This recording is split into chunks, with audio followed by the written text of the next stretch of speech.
Assalamualaikum warahmatullahi wabarakatuh. Bismillahirrahmanirrahim.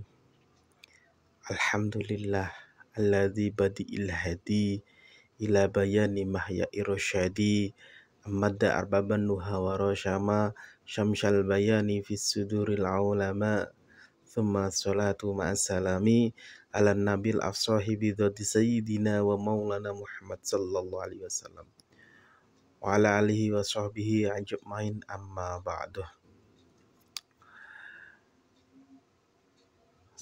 Yang terhormat rekan-rekan teman-teman sekalian, pada kesempatan kali ini izinkanlah saya sedikit menjelaskan tentang rukun Islam yang tentunya sebenarnya sudah kita pelajari bersama. Mari kita bersama kembali mengulik kembali tentang rukun Islam. Apa itu rukun Islam? Rukun Islam pemahamannya adalah 5 prinsip dasar yang merupakan fondasi dari praktek keagamaan umat Islam, yaitu syahadat, sholat, zakat, puasa, dan haji bila mampu. Rukun Islam tersebut adalah fondasi kita sebagai Islam, seorang Muslim. Untuk diakui keimanan kita, keislaman kita, ya harus dengan pondasi 5 pondasi tersebut.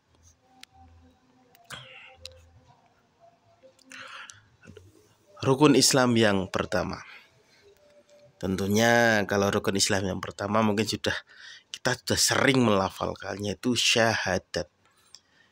Syahadat adalah pengakuan keyakinan fundamental dalam Islam yang menyatakan bahwa hanya ada satu Tuhan, yaitu Allah, dan Nabi Muhammad adalah utusan Allah. Ini adalah dasar iman bagi umat Islam. Sebenarnya kalau dulu waktu kita sekolah dasar terpisah menjadi 2, kan ada syahadat tauhid dan syahadat rasul. Dan syahadat tauhid itu asyhadu alla ilaha illallah, yaitu saya bersaksi bahwa tiada Tuhan selain Allah. Yang kedua yaitu syahadat rasul, yaitu asyhadu anna Muhammadar Rasulullah, yaitu saya bersaksi bahwa Nabi Muhammad adalah utusan Allah. Ini adalah pondasi paling dasar dari seorang muslim, yaitu syahadat.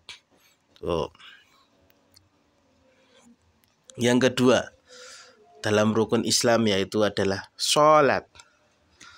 Sholat adalah ibadah utama dalam Islam, di mana seorang muslim berkomunikasi langsung dengan Allah dengan cara kita melakukan sembahyang sehari 5 kali yang sudah ditetapkan waktunya, yang mana sholat tersebut melibatkan ada gerakan fisik, yaitu ada doa-doa, ada baca-bacaan.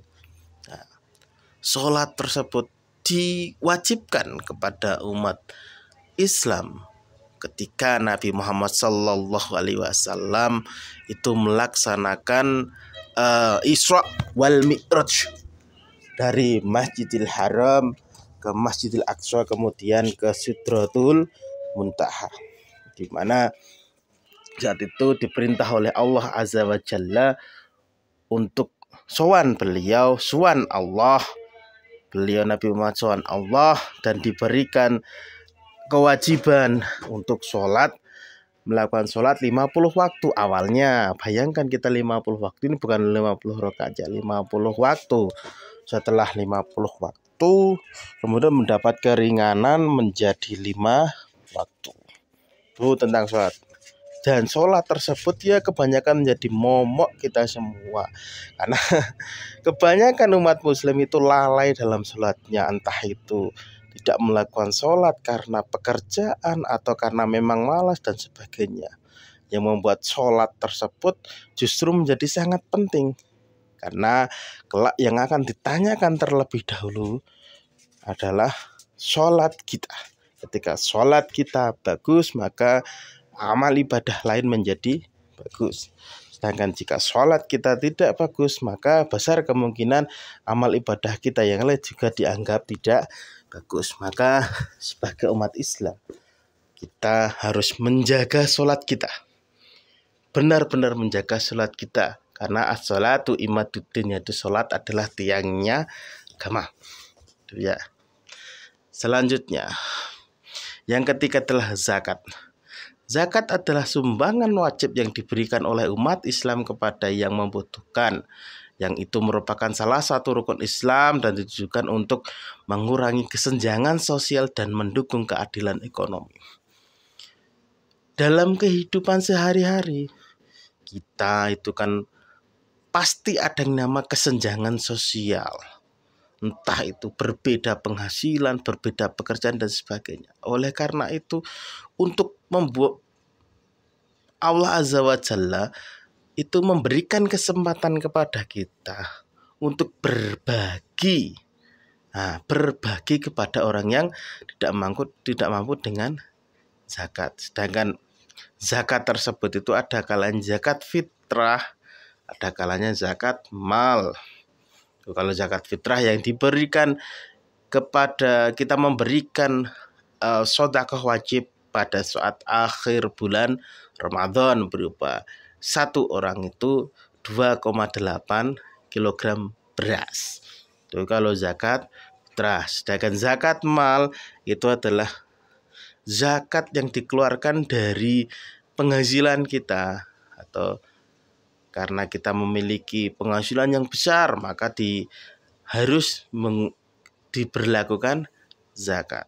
Sedangkan yang sering terlaku kita adalah untuk zakat mal itu banyak sekali ketentuannya. Sedangkan untuk zakat fitrah itu setiap orang ketentuannya adalah memiliki beras, atau kalau di Indonesia kan kebanyakan makan nasi, jadi setidaknya memiliki beras untuk dizakatkan, yaitu setiap orang adalah 2,8 kilo.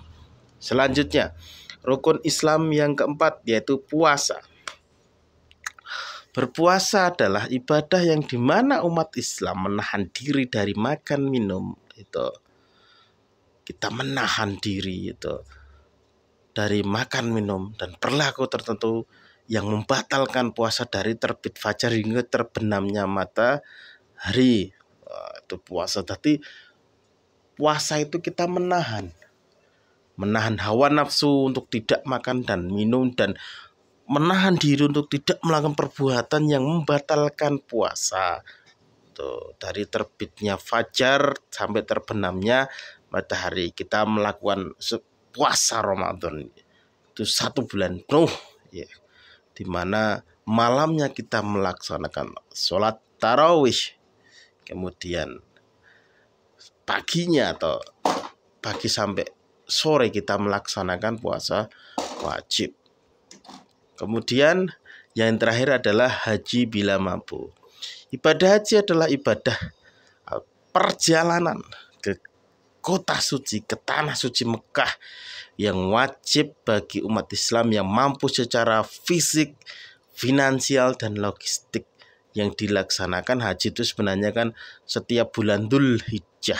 Kalau umroh itu setiap bulan bisa, kalau haji hanya setiap bulan Dzulhijjah.